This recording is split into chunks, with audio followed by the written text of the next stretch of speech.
افلح، تحقیق مراد کو پہنچ، من تزکا، جس نے اپنے دل کو پاک کر، وذکر، اور ذکر کیا، اسم ربہ، اپنے رب کے نام، اپنے رب کا نام لے کر فصلی، نماز پڑھی۔ فرمایا وہ بندہ کامیاب ہے جس نے اپنے من کو پاک کر لیا اور تن کو رب کے سامنے جھکا دیا۔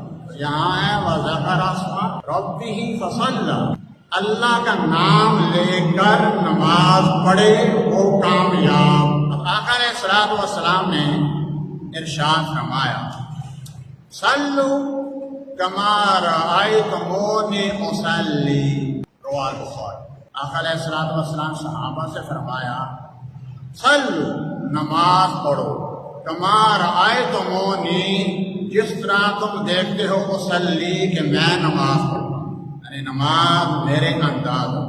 تو نماز کا آغاز ان وائل بن حجر رضی اللہ عنہ انه ابصر النبي صلى الله عليه وسلم حين قام الى الصلاة رفع يديه حتى كانت بحيال منكبيه وحاذا بإبهاميه أذنيه ثم كبر، رواه ابو داود۔ وفي رواية دارقطني رفع يديه حتى يحاذي بإبهامي أذنيه، وفي رواية مسلم رفع يديه حتى يحاذي بهما فروع أذنيه، وفي رواية نسائي رفع يديه حتى تكاد إبهاماه تحاذي شحمة أذنيه۔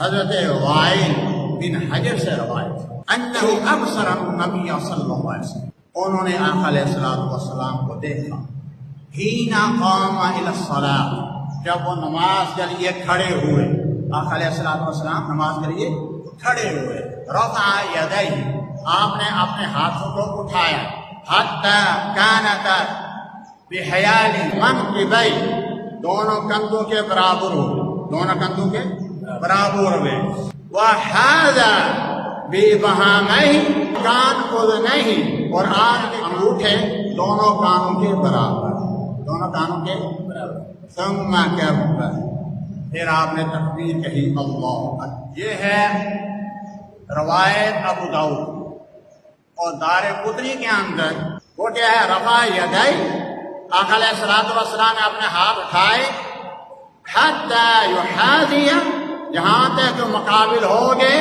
بإبہامی اذنیہ، جو ہے انگوٹھے مقابل کر لیے اپنے کانوں کے۔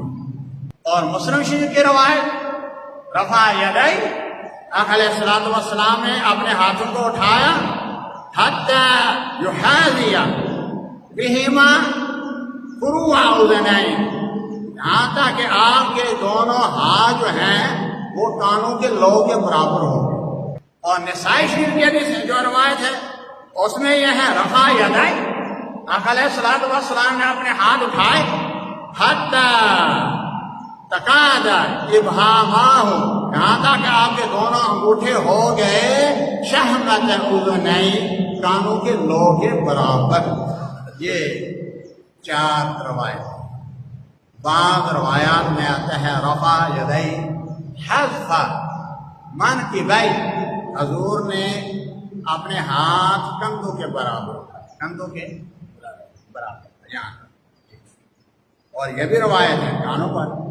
تو اب یہاں پر کیا صورت ہوئی، یہ روایتیں بھی ہیں، یہ روایتیں بھی ہیں، اور روایتیں اور عمل سارے آقا علیہ الصلوۃ والسلام کے۔ تو علماء کے پاس ایک اصول ہے، ایسی حدیثیں جو مختلف ہوں، اگر ان میں تطبیق ہو سکے، یعنی تمام پر عمل ہو سکے، یہ لاتے ہیں جس میں تمام صورتیں آ جائیں۔ اب دیکھیں امام شافعی، امام مالک، امام اعظم ابو حنیفہ رحمۃ اللہ علیہ نے اس نے کہا کہ جو کانوں والے ہیں اس پر عمل کیا جائے۔ جب یہ کانوں پر عمل کیا جائے تو یہ آقا علیہ الصلوۃ والسلام کندھوں کے برابر ہاتھ اٹھائے، اس پر بھی عمل ہو جاتا ہے۔ اب اس پر عمل کیسے ہوتا ہے؟ اب یہ دیکھیں، اگر یہ ہاتھ ہو کانوں کے لو کے نیچے، کانوں کے لو کے نیچے، یہ ہتھیلیاں دیکھیں، یہ پیچھے دیکھیں، یہ کندھا سے یہ ٹکرار ہے، تو ہاتھوں کی جو ہے یہ ہتھیلیاں یہ کندھوں کے برابر آ گئی، یہ کندھوں کے برابر آ گئی، اور آقا علیہ الصلوۃ والسلام کے جو ہیں انگوٹھے شہمت اذنئی، اور آپ کے جو ہیں انگوٹھے کانوں کی لوگ چھو رہے تھے، یہ کانوں کی لوگ بھی چھو رہے ہیں، کندھے کے برابر ہی ہو گئے، کندھے کے برابر بھی ہو گیا، تمام حدیثوں پر عمل ہو۔ لیکن یہ جو مجتہد ہونا یہ وہی صورتیں نکالتے ہیں، ہر غیر کو کیا پتا، ہر غیر تو وہ حدیث نہیں پڑھ سکے گا، اس میں مسائل نکالنا بڑی دور کی بات۔ اب یہاں پہ دیکھیں، ہاتھ اٹھانے ہیں کانوں کے لوگ، تو یہ ہاتھ جو ہے قبلہ کی طرف ہونا چاہیے، بالکل سیدھے، اس طریقے سے کانوں کے لوگ کے نیچے۔ اب آگے بات کہ ہاتھ اٹھا لیے، قیام ہے فرض، ہاتھ باندھنا مسنون، تو ہاتھ کیسے باندھنے؟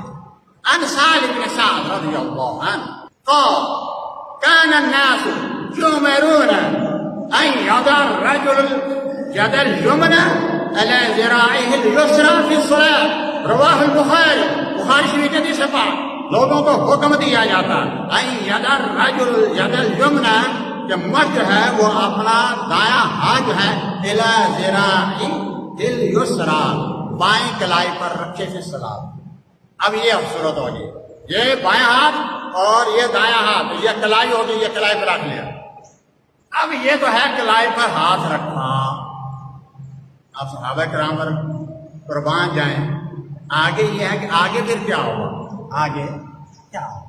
ان قبیصہ تبنی حلب ان ابیہ قال كان رسول الله صلى الله عليه وسلم يؤمنا فيأخذ شماله بيمينه، رواہ ابن ماجہ کی حدیث ہے۔ بات آقا علیہ الصلوۃ والسلام جو ہے فرماتے ہیں ہمیں نماز پڑھاتے تھے، فیأخذ شماله بيمينه، بائیں ہاتھ کو دائیں سے پکڑ لیتے، بائیں ہاتھ کو دائیں سے پکڑ لیتے، رکھتے پکڑتے، یاخذ، پہلے یادہ رکھا، یاخذ پکڑا، پکڑنا کیا تھا، یہ کلائی کو پکڑا، یہ کلائی کو پکڑ لیا، اور یہ تین جو انگلیاں یہ اوپر رکھی۔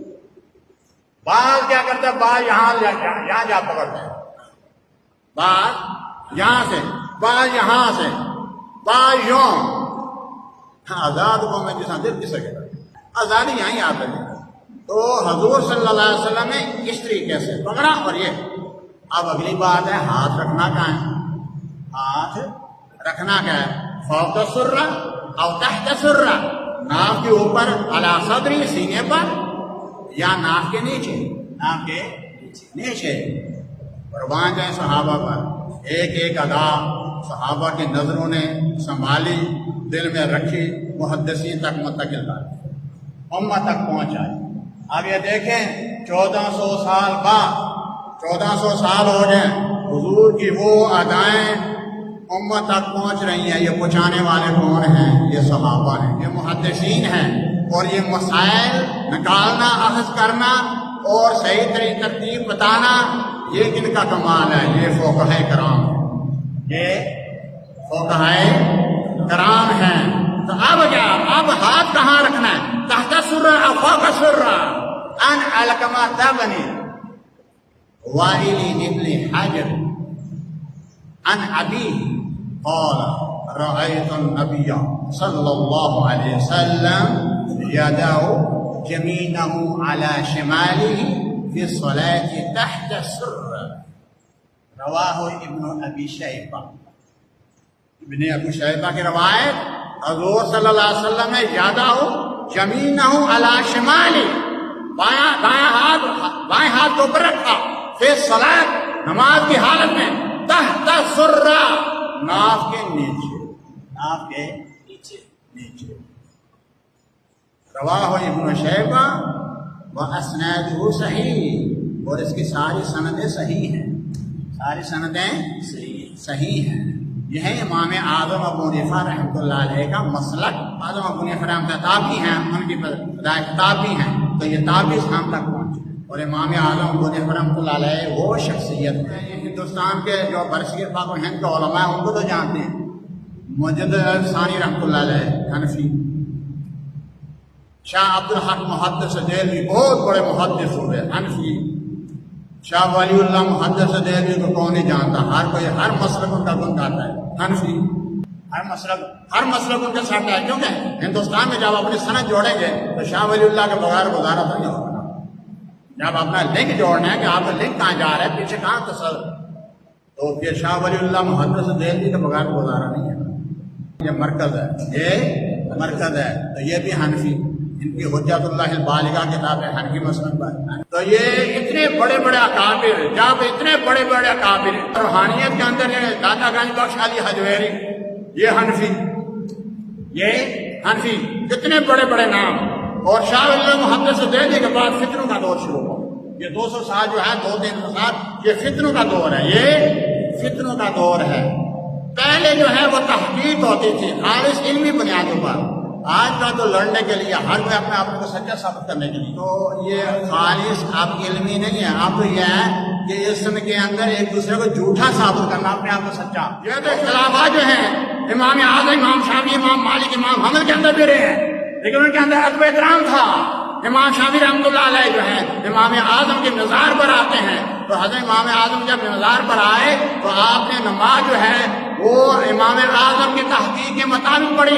لوگوں نے پوچھا آپ شافعی ہیں، آپ نے اپنا طریقہ چھوڑ دیا ہے، امام اعظم کے طریقے کے مطابق نماز پڑھی ہے۔ فرمایا اتنے بڑے امام کے سامنے مجھے حیا، اتنے بڑے امام کے سامنے مجھے حیا آتی ہے کہ اپنی تحقیق لاؤں، اور آج کل کے مسلمانوں کو حیا نہیں آتی۔